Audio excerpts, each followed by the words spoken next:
अपने आप को बहुत ज्यादा ओवर स्मार्ट समझती है।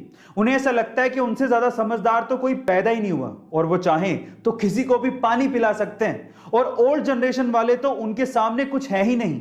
अगर आप भी ऐसा सोचते हैं तो चलो एक कहानी सुनते हैं, उसके बाद फैसला करेंगे कि समझदार कौन है। तो हुआ कुछ यूं कि एक बूढ़ा सा आदमी अपने एक ठेले पे तरबूज बेच रहा था और उसके लिए उसने ठेले के सामने एक बोर्ड लगा रखा था और बोर्ड पे लिखा था एक तरबूज 30 रुपए का, लेकिन 3 तरबूज 100 रुपए के। ठीक है। अब वहां से ना एक बंदा जा रहा था, काफी यंग था, अपने आप को स्मार्ट समझता था। वो रुक गया, उसने बोर्ड पढ़ा और बोर्ड पढ़ने के बाद अंदर ही अंदर हंसने लगा और सोचने लगा कि चलो आज अंकल के मजे ले लेते हैं। वो रुका, उसने अंकल को पहले 30 रुपए दिए और बोला एक तरबूज दे दो, क्योंकि एक तरबूज 30 रुपए का था। उसने फिर से 30 रुपए दिए और बोला एक और तरबूज दे दो। अंकल ने दे दिया। फिर बोला अंकल एक बार और 30 रुपए लो और एक और तरबूज दे दो। अंकल ने फिर दे दिया।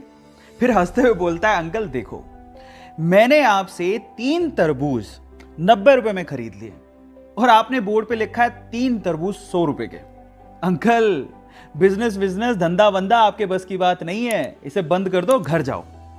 अब अंकल ने ना जो उसके बाद जवाब दिया वो बहुत मजेदार है, मुझे बड़ा मजा आया सुन के। अंकल मंद मंद मुस्कुराते हुए बोला, बेटा आजकल के बच्चे बड़े स्मार्ट हैं।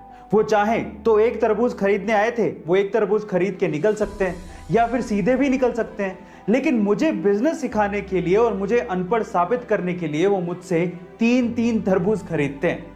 तरबूज वाले अंकल ने वाकई में बिजनेस करने का एक तरीका समझा दिया है। कैसे, मैं आपको बताता हूं। एक्चुअली अगर आप वाकई में अपने बिजनेस में सक्सेसफुल होना चाहते हैं और अगर आप ये चाहते हैं कि आपके कस्टमर आपसे लॉयल रहें, आपकी शॉप पर बार बार आते रहें और कहीं ना जाएं, तो एक चीज आप अपने दिमाग में डाल लीजिए।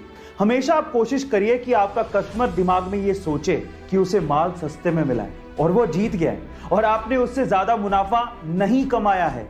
जब कस्टमर दिमाग में जीता हुआ महसूस करता है ना, तो वो आपकी शॉप पर बार बार आएगा। और यही तरबूज वाले अंकल ने भी किया। उन्होंने इसीलिए अपनी दुकान के आगे वो बोर्ड लगाया ताकि हमेशा लोग ये समझें कि वही सबसे समझदार है और अंकल बेवकूफ है।